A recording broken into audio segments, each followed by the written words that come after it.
Bring that ass back like a boom boom boom boom. Bonjour à tous!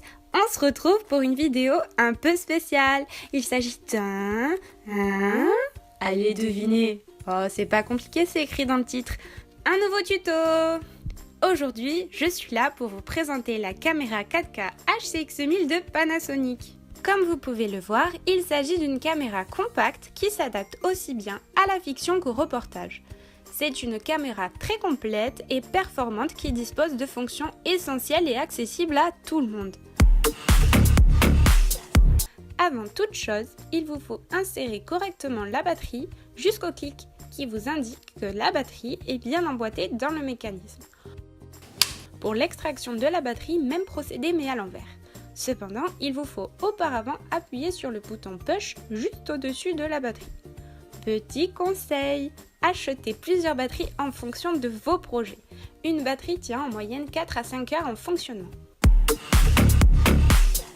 L'objectif dispose d'un cache interne à la caméra. Pour l'ouvrir, il suffit de relever le petit levier à l'arrière de l'objectif. Il vous faut ouvrir l'écran rétractable sur le côté gauche de la caméra. Il vous permet d'avoir un aperçu de ce que vous êtes en train de filmer. De l'autre côté de la caméra se trouve un petit bouton rouge qui permet d'allumer la caméra. Maintenant, voyons ensemble l'utilisation des boutons. Ils se trouvent sous un clapet en plastique. Ces boutons renvoient au bon fonctionnement des ports audio, notamment pour les micros dont je vous parlerai juste après. Avant cela, je vous montre ici l'emplacement de la carte mémoire. Pour information, il vous faut choisir une carte mémoire avec une vitesse de lecture et de capture suffisante pour la 4K, soit un minimum de 95 MO par seconde. De l'autre côté de la caméra, il y a tous les branchements qui concernent le son. Privilégiez un micro XLR pour éviter les nuisances sonores comme des bruits de fond par exemple. Bon, c'est pas toujours évident de trouver le bon sens et ici le stagiaire n'était pas très dégourdi. Néanmoins, cela vous prouve que c'est à la portée de tout le monde.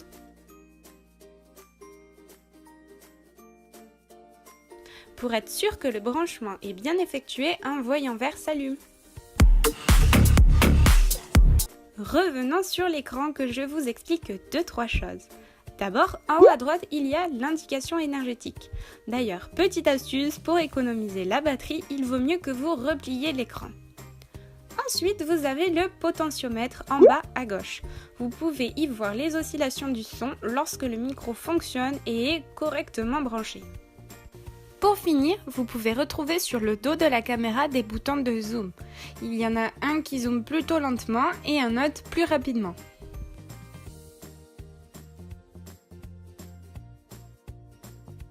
Le gros bouton rouge sert à démarrer le tournage. Après avoir tourné vos séquences, pour accéder au rush, il vous faut appuyer sur Thumbnail et tout s'affiche dans la bibliothèque. Enfin, n'oubliez pas de supprimer les plans inutiles pour ne pas obturer l'espace de la carte mémoire. Voilà, cette vidéo est maintenant terminée. N'hésitez pas à me mettre un pouce en l'air, à partager la vidéo et à me mettre des commentaires pour qu'on puisse échanger ensemble. N'oubliez pas de vous abonner à ma chaîne et de cliquer sur la petite cloche pour être averti dès qu'une vidéo sort. Il ne me reste plus qu'à vous dire qu'on se retrouve mercredi prochain à 17h30 pour une toute nouvelle vidéo. En attendant, n'oubliez pas que la vie c'est comme une voiture volée. Une fois dedans, on a plutôt intérêt à foncer. Bring that ass back like a boom boom.